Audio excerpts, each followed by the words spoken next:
আমাদের কুরবানি কোনটা? আমাদের কুরবানি হচ্ছে ইব্রাহিম আলাইহিস সালাতু ওয়াস সালাম থেকে কুরবানি, সেটা হচ্ছে আমাদের মূলত কুরবানি।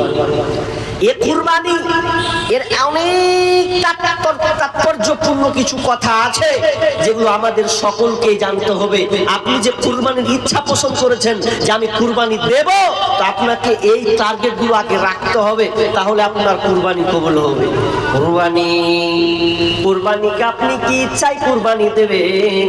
আল্লাহ তাআলা এমন একটা সময় ছিল যদি ইব্রাহিম আর ইসমাইলের মধ্যে যেটা আল্লাহ ফায়সালা করে রেখেছিলেন, স্বপ্নের মাধ্যমে যেটা দেখেছিলেন, ওটাই যদি বাস্তবায়ন হতো, তাহলে আজকে বর্তমান দেখা যেত রে যে আপনাকে আপনার সন্তানকে কুরবানি দিতে হতো।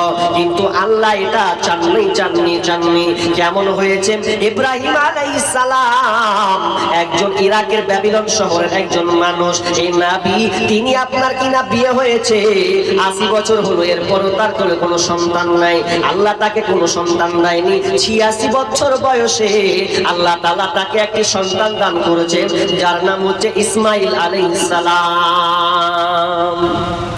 বৃদ্ধ বয়সে একটা নবী বৃদ্ধ বয়সে সন্তান পাচ্ছে গো। আর আমাদের কত ধৈর্য হারা, আমরা সন্তান দেই না। আল্লাহ 5 বছর 10 বছর হচ্ছে তো আত্মহারা হয়ে গেছে যে সন্তান হয় না। ব্যাপারটা কি? ব্যাপার তো খুব খারাপ। অথচ নবী বৃদ্ধ হয়ে যাচ্ছেন 86 বছর বয়সে। ছেড়ে দেন 86 বছর বয়সে সন্তান পাচ্ছেন কাকে? তো ইসমাইলকে। আল্লাহ সুবহানাহু ওয়া তাআলার কাছে বৃদ্ধ বয়সে চাচ্ছে,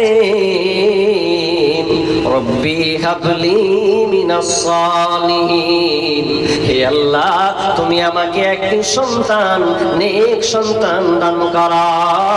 কিন্তু হতভাগা মুসলমান, নবীকে আমাদের ফলো করা উচিত ছিল, কিন্তু আমরা নবীর ফতোয়া বাদ দিয়ে আমরা চলে গেছি দাতা বাবা খাজা বাবার কাছে, পীরের কাছে চলে গেছি। সন্তানকে দেয় তো পীর দেয়, সন্তানকে দেয় তো কবিরাজ দিতে পারে। আজকের মা বোনরা এত বিশ্বাসঘাতক হয়ে গেছে, এরা পর্যন্ত আজকে আল্লাহকে বলে ভুলে গেছে। এরা চলে যায় কোথায়? তো আপনার মাজারে, চলে যায় আপনার খানকাতে। আমাদের আপনার মুর্শিদাবাদের পাশে একটা ডিস্ট্রিক্ট আছে পার্শ্ববর্তী, তার নাম হচ্ছে বীরভূম। সেই বীরভূম ডিস্ট্রিক্টে পাথর চাপড়ি আছে। আপনারা কেউ গেছেন এখানকার পাথর চাপড়ি? জাননি কেউ? জাননি? দেখে আসবেন একবার, ওদের লীলা খেলাটা একবার দেখে আসবেন। পাথর চাপড়ি আমাদের বেশিরভাগ অধিকার সব যাই, মানে বাধা ছেলে হয় না, তো এখন কি করবে বলে দিয়েছে, আগে বুবু যাবি গে পাথর চাপড়ি, যা ছেলে পাবি। দেখ হার বহুকে দেখ পেলে, বা তবু তো কিছু তোর বহু পেলে আমি পাবো না। মানে আল্লাহর প্রতি আর বিশ্বাসটা নাই। এবারও চলে গেছে সন্তান চাইতে। সন্তান কিভাবে চাই?